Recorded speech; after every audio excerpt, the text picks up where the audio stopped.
నమస్కారం. Soul city మానస కార్యక్రమానికి స్వాగతం. ఇవాల్టి ఎపిసోడ్ లో యువత ఎదుర్కొంటున్న సమస్యల గురించి మనతో పాటు మాట్లాడడానికి శ్రీ రామచంద్ర మిషన్ అధ్యక్షులు కమలేష్ డి పటేల్ గారు ఉన్నారు.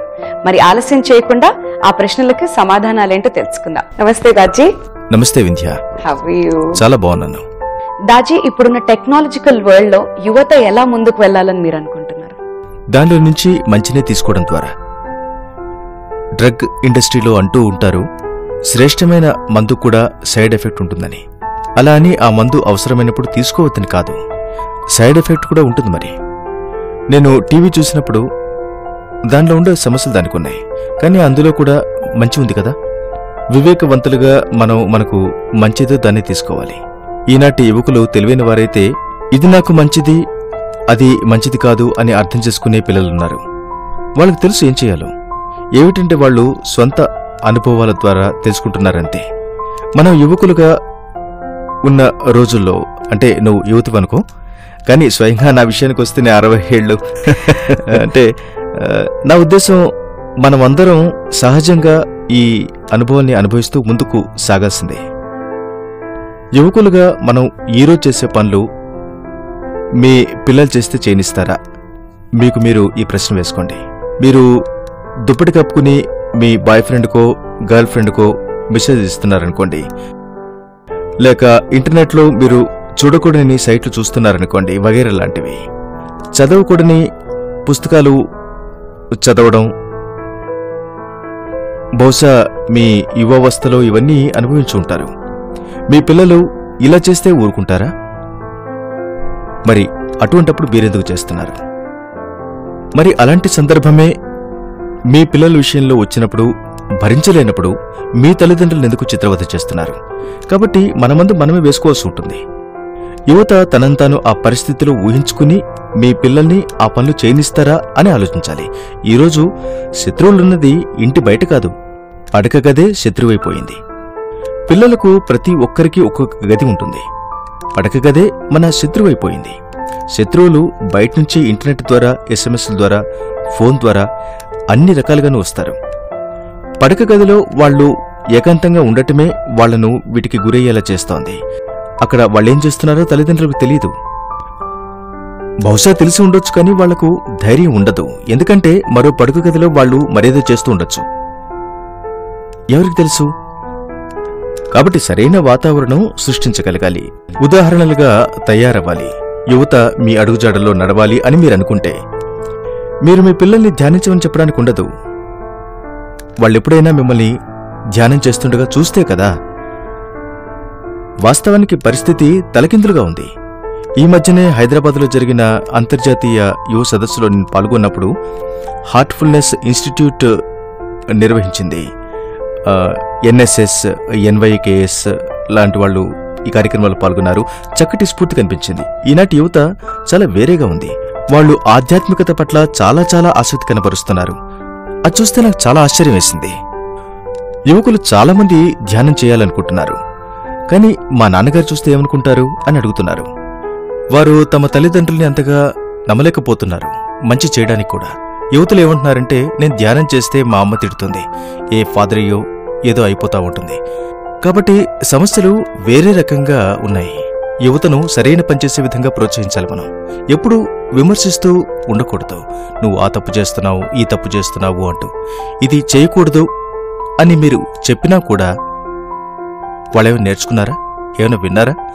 ఎందుకు మీ మాటను వృధా చేసుకుంటారు? దానికి బదులుగా ఉదాహరణగా ఉంటూ వాళ్ళు సరైన పనులు చేసేలా స్ఫూర్తిదాయకంగా ఉండండి. సరైన జీవన విధానాన్ని అవలంబించండి. అందులో నుంచి యువత ఏమైనా నేర్చుకునేలా చేయండి. జోకులేస్తూ ఉండండి, ఎప్పుడూ బోధిస్తూ ఉండకండి. వాళ్లతో చక్కటి కథల్ని పంచుకోండి.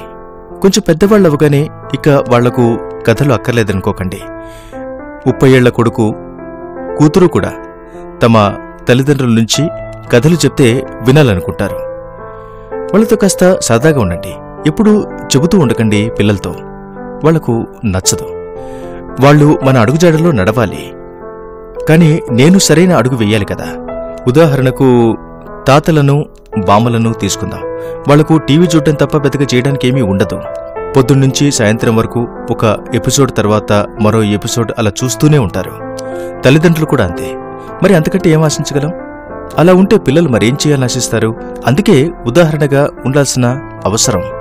కేవలం టీవీ అనే కాదు, చాలా విషయాలున్నాయి. అలా మంచి విషయాలు నేర్చుకోవచ్చు, చెడు విషయాలు కూడా నేర్చుకోవచ్చు. వాళ్ళు మనమే మన జీవన విధానాన్ని నియంత్రించుకోగలగాలి. మీ ద్వారా సరైన పంట పండాలంటే మీరు మీ జీవన విధానాన్ని క్రమబద్ధం చేసుకోవాలి. కేవలం మన జన్యు విధానం మాత్రమే వాళ్ళని ప్రభావితం చేయడం కాదు, మన జీవితం ఏ విధంగా క్రమశిక్షణలో ఉంచుకుంటున్నాం వాళ్ళు మనల్ని గమనిస్తూ ఉంటారు. బయట కూడా అదే చూస్తే లోపల కూడా అదే చూస్తున్నారు. స్నేహితుల తల్లిదండ్రులు కూడా అలాగే ఉంటున్నారని గమనిస్తున్నారు. వాళ్ళు కూడా అలాగే ఉండి అపరాధ భావంతో ఉండాలనుకోరు. మనం ఇంతకుముందు సంస్కారాల గురించి మాట్లాడుకున్నాం.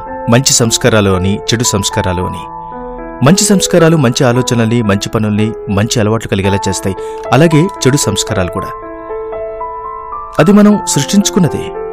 నేనేదో చేస్తాను, లేక నేనేదో చేయాలనుకుంటున్నాను, అలా అది అలవాటుగా మారుతుంది. కానీ టీవీ ఉదాహరణగా తీసుకుంటే అందులో నాకు భాగమే లేదు. నేనేదో ఒక సన్నివేశాన్ని చూస్తున్నాననుకో, అందులో నేను కూడా భాగమైపోతున్నాను. నేను ఖాళీగా ఉన్నప్పుడు ఏదైనా దీర్ఘంగా ఆలోచిస్తూ ఉన్నాననుకోండి, అప్పుడది నన్ను వెంటాడుతుంది. ముఖ్యంగా సుఖంగా నిద్రపోదామనుకున్న సమయంలో అకస్మాత్తుగా ఒక భయానకమైన కథ మనసులో మెదులుతుంది. లేక ఎక్కడో ఎవరినో బలాత్కారం చేస్తున్న దృశ్యమో, లేక ఎవరినో హత్య చేస్తున్న దృశ్యమో, ఇలా మీలోనే ఆ సినిమా కదలాడుతూ ఉంటుంది. ఆ సన్నివేశాలతో మీకు అసలు సంబంధమే లేదు, ఆ పనితో మీకు సంబంధం లేదు, దాని గురించిన ఆలోచన అసలు లేనే లేదు. కానీ అది మీ జీవితాన్ని ఎంతగానో ప్రభావితం చేస్తోంది. కాబట్టి అందులో నుంచి ఏం తీసుకోవాలి అనేది మనపై ఆధారపడుతుంది. అందుచేత జీవితంలోని సన్నివేశాల ముద్రలు మన మీద పడకుండా చైతన్యం అనే దాని ద్వారా వడపోసుకోవచ్చు. కొన్ని విషయాల్ని ప్రవేశించనివ్వచ్చు, మరికొన్నిటిని వడపోసి చైతన్యంలోకి ప్రవేశించనివ్వకుండా కూడా మనం చేసుకోవచ్చు. దీనికి కొంచెం శిక్షణ కావాలి అంతే. ధ్యానం ద్వారా మానసిక శిక్షణ కావాలంతే. కాబట్టి ఖచ్చితంగా ప్రతి ఒక్కరూ ధ్యానం చెయ్యాలి అంటాను నేను. శివభగవానుడి చిత్రం చూసావు కదా, ఫోటో చూసావు కదా నువ్వు? ఇలా ధ్యానిస్తూ ఉంటాడు. మెడలో ఆ పాము, ఒక చెయ్యి ఇలా ఉంటుంది. ఇక హనుమంతుల వారు ధ్యానిస్తూ గుండెను తెరిచి అందులో సీతారాముని ఉంచుకుని, మరి శ్రీకృష్ణ భగవానుడు ఎలా ఉంటాడు? యోగ పురుష. ఆయన ధ్యానిస్తున్న సుప్రసిద్ధ చిత్రం తెలుసు కదా నీకు. పెద్ద పెద్ద దేవుళ్ళందరూ కూడా ధ్యానిస్తూనే కనిపిస్తారు. వాళ్ళందరూ ఎవరిపై ధ్యానిస్తున్నారు ఎప్పుడైనా ఆలోచించారా? అసలు వాళ్ళు ఎందుకు ధ్యానించాలి? వాళ్ళు స్వయం సమృద్ధులు అని వాళ్ళు అనుకున్నప్పుడు వాళ్లకు ధ్యానించవలసిన అవసరం ఏంటి? అయినా వాళ్ళు ధ్యానిస్తున్నారు. అవతార పురుషుడు ధ్యానిస్తూ ఉంటే, భక్తుడైన హనుమంతుల వారు ధ్యానిస్తూ ఉంటే, మహాశివుడు ధ్యానం చేస్తూ ఉంటే, వాళ్ళ జీవితంలో ధ్యానించడం అంత ముఖ్యమని వాళ్ళు అనుకున్నప్పుడు ఈనాటి జీవితంలో ధ్యానం అవసరం లేదని ఎలా చెప్పగలం? నిజానికి ఇంతకుముందు ఎప్పుడూ లేనంత అవసరం ఇప్పుడుంది. మీ మనసును క్రమబద్ధం చేసుకోవాలన్నా, మిమ్మల్ని మీరు నియంత్రించుకోవాలన్నా, సరైన పనులు చేయాలంటే అది మనలో స్వతసిద్ధంగా ఉండే స్వభావం సరైన పనులు చేయటం అనేది. నేను మరికొన్ని ఉదాహరణలు కూడా ఇవ్వగలను నేను గమనించిన వాటిని బట్టి. చాలామంది స్నేహితులు, స్థిరపడిన కుటుంబాల్లో పిల్లలు పెరుగుతూ ఉన్నప్పుడు నా స్నేహితుడు అంటాడు, పిల్లలు నిద్రలేవక ముందే మేము ధ్యానం పూర్తి చేసుకున్నప్పుడు, పిల్లలు ఉదయం 6ంటికి లేచారనుకుందాం, అమ్మ నాన్న ధ్యానం చేసుకున్నారు. ఆ తర్వాత పిల్లలు నిద్రలేచినప్పుడు వాళ్ళు చిరునవ్వుతో లేవడం గమనించాం. ఏ రోజైతే వాళ్ళు ధ్యానం చేయలేదో ఆ రోజు పిల్లలు ఏడుస్తూ గోల్ చేస్తూ లేచేవారు. ఎందుచేత? ఈ విషయాన్ని ఇంచుమించుగా అందరి తల్లిదండ్రుల జీవితాల్లో గమనించినప్పుడు చూసిందేమిటంటే, ధ్యానం అప్పటికే అవసరమైన శాంతి ప్రశాంతతలతో కూడిన వాతావరణాన్ని సృష్టించేసింది. దాన్ని పిల్లలు ఇనుమడింపజేసేసుకున్నారు. కాబట్టి మనపై ఆధారపడుతుంది. సరైన వాతావరణాన్ని సృష్టించే బాధ్యత మనపై ఉంది. కేవలం సరిగ్గా ప్రవర్తించడమే కాదు, అలికిడి లేకుండా నిశ్శబ్దంగా మీ గదిలో మీరు చేయవలసింది చేయటం, ధ్యానం చేయటం, దాని ప్రభావం అంతటా ఉంటుంది. కేవలం మీరు పడుకునే గదిలోనూ మీ ఇంట్లోనూ కాక మీతో సంబంధం ఉన్న వ్యక్తులందరిపైనా కూడా. ఉదాహరణకు మీ పిల్లవాడు హాస్టల్లో చదువుకుంటున్నాడు అనుకోండి, కేవలం మీరు ఆ పిల్లవాడి గురించి ఆలోచించడం వల్ల, లేక పిల్లవాడు మీ గురించి ఆలోచించినా, మీరు ధ్యానం చేస్తున్నా, లేక మీరు ధ్యాన స్థితిలో ఉన్నా, దాని ప్రభావం వాళ్లపై ఉంటుంది. Positive energy. ఎస్, ఇది ఇద్దరి ప్రేమికుల మధ్య ఉండే ఆస్మాసిస్ సంబంధం లాంటిది. దీనికి దూరంతో సంబంధం లేదు. అసలు మన లైఫ్ లో చాయిసెస్ అనేవి ఎలా చేసుకోవాలి, ఇది కరెక్ట్ ఇది రాంగ్ అని మనకి ఎలా తెలుస్తుంది? హృదయాన్ని అనుసరించడమే. చెప్పడం కంటే చేయడం కష్టం. చాలా మంది 4 రోడ్ల కూడల్లో ఉన్నప్పుడు ఉదాహరణకు నన్ను తరచూ అడుగుతూ ఉంటారు. ముఖ్యంగా 10-12 క్లాసుల్లో ఉన్నప్పుడు నేను ఏ లైన్ ఎంపిక చేసుకోవాలి, ఏ కాలేజీకి వెళ్ళాలి, గ్రాడ్యుయేషన్ అయిన తర్వాత మాస్టర్స్ చేయాలా లేక పెళ్లి చేసుకోమంటారా లేక ఉద్యోగం చేయటమా, ఇలా అడుగుతూ ఉంటారు. ఆ తర్వాత కొంతకాలానికి స్నేహితులుంటారు, ఎంతో మంది తెలిసిన వాళ్ళు తయారవుతారు. అప్పుడు అంకుల్ నేనెవరిని పెళ్లి చేసుకోవాలి అని అడుగుతారు. ఇలా ఉంటాయి. అప్పుడు సమస్య ఏమిటంటే మనకు చేసుకోవడానికి ఎంపికలు చాలా ఉన్నాయి. అదే పెద్ద సమస్య. ఎంపికలు పరిమితంగా ఉంటే సమస్య ఉండదని కాదు, రెండే ఉన్నా కూడా పూర్తి స్పృహలో నిర్ణయం తీసుకోవాల్సి ఉంటుంది. ఆ నిర్ణయం నా హృదయాన్ని సంతృప్తిపరచాలి. నిజమే, ఇదే నేను చేయాల్సిన సరైన పని అని అనిపించాలి. అది సెల్ ఫోన్ కొనుక్కోవటం కావచ్చు, వాచి కావచ్చు, లేక డిగ్రీ పొందడం కావచ్చు, వృత్తిని ఎంచుకోవడం కావచ్చు, లేక ఎవరినైనా వివాహం చేసుకునే విషయం కావచ్చు. ప్రతి దానికి హృదయం అవసరం. నేను దీన్ని చాలా సరళంగా చెప్పడానికి ప్రయత్నిస్తాను. మంచి చెడును ఎంచుకోవటం అనేది చాలా తేలిక. ఎలా? సరైంది అయినప్పుడు మనకు తెలియదు, కానీ అది తప్పు అయితే మాత్రం మనకు ఖచ్చితంగా తెలుస్తుంది.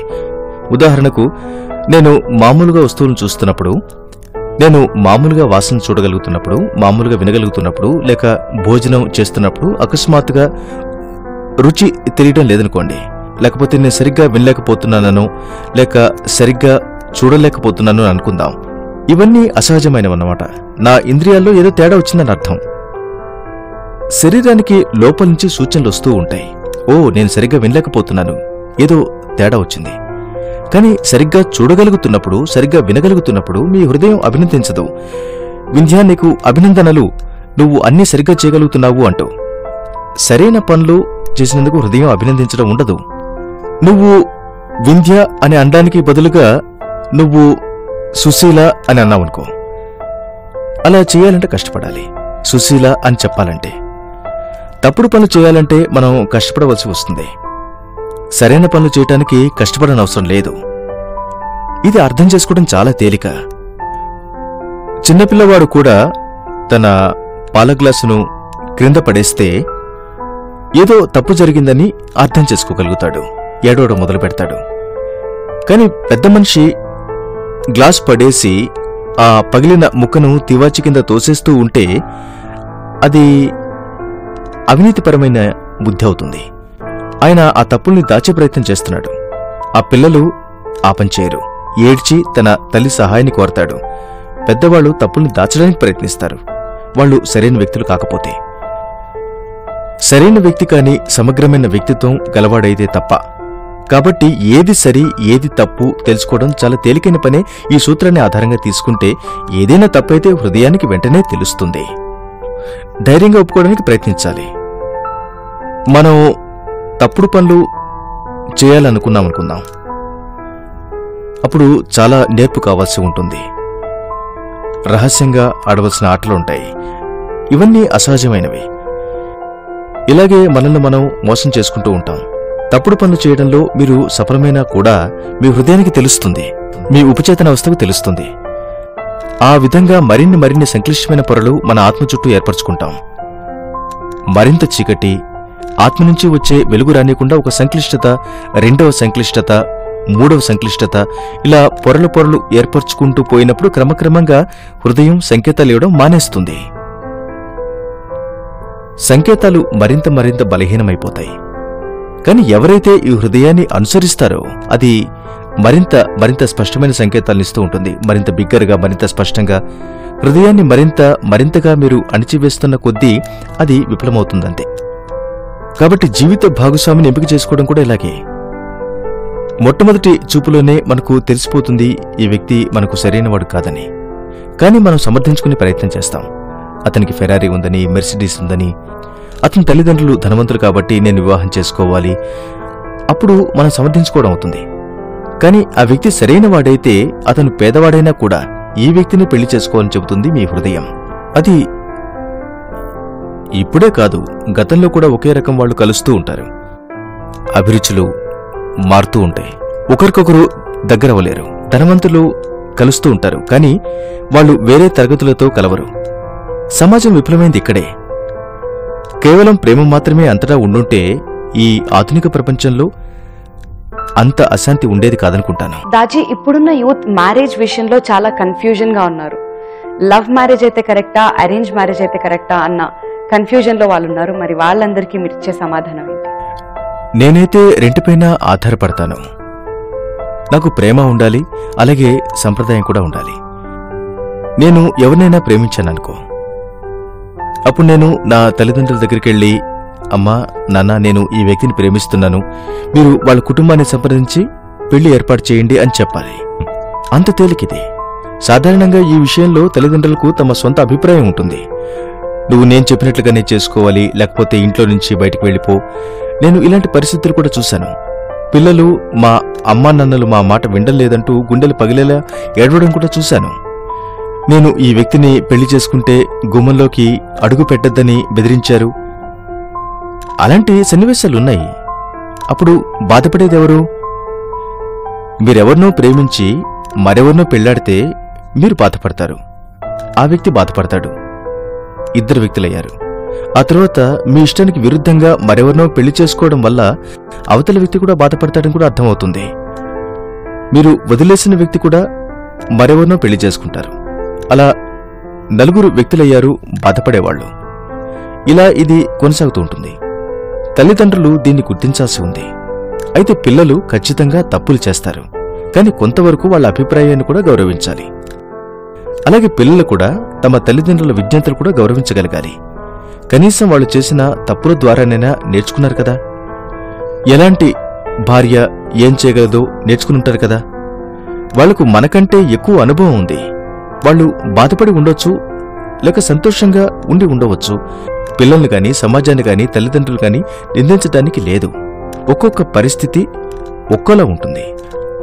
ప్రేమ వివాహాలెప్పుడు మంచివని చెప్పేలేం, లేక పెద్దలు చేసిన పెళ్లిళ్లు బావుంటాయని కూడా చెప్పడానికి లేదు. అటువంటి నిర్ధారణకు రాలేం.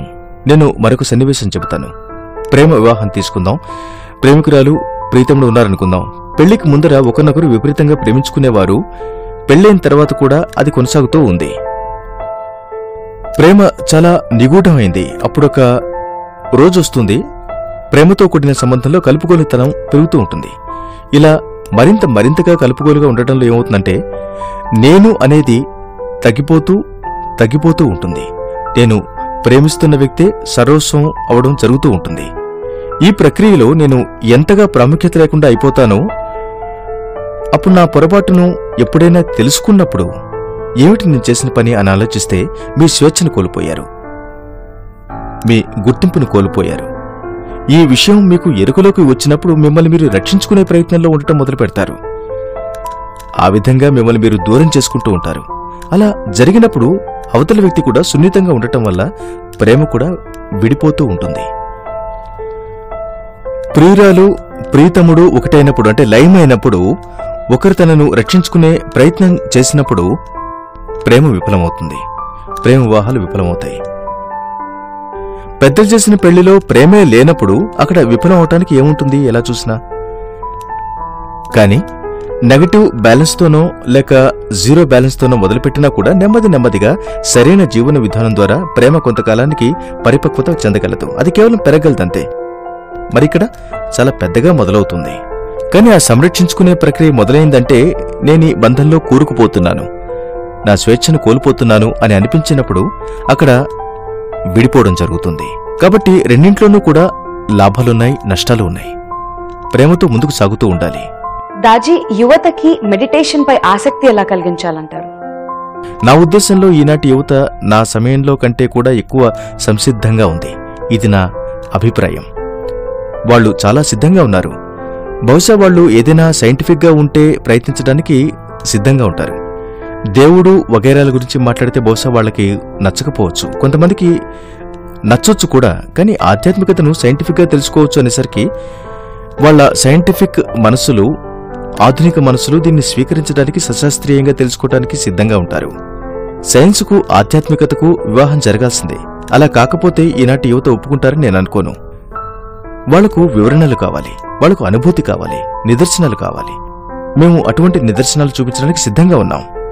దాజీ, ధ్యానం చేసేటప్పుడు రకరకాల ఆలోచనలను మనల్ని వెంటాడుతూ ఉంటాయి. అయితే ఆ ఆలోచనల్ని అధిగమించడం ఎలా? చాలా తేలిక. ఈ హార్ట్ఫుల్నెస్ ధ్యానం ఈ సమస్యలన్నింటినీ చూసుకుంటుంది. ఈ ట్రాన్స్మిషన్ లేకుండా మీరు కూర్చుని ట్రాన్స్మిషన్తో కూర్చున్నాక చాలా తేడా ఉంటుంది, ఆలోచనలు తగ్గుతాయి. రెండవది, మనం ధ్యానిస్తున్నప్పుడు మనల్ని బాధ పెట్టేదేమిటి?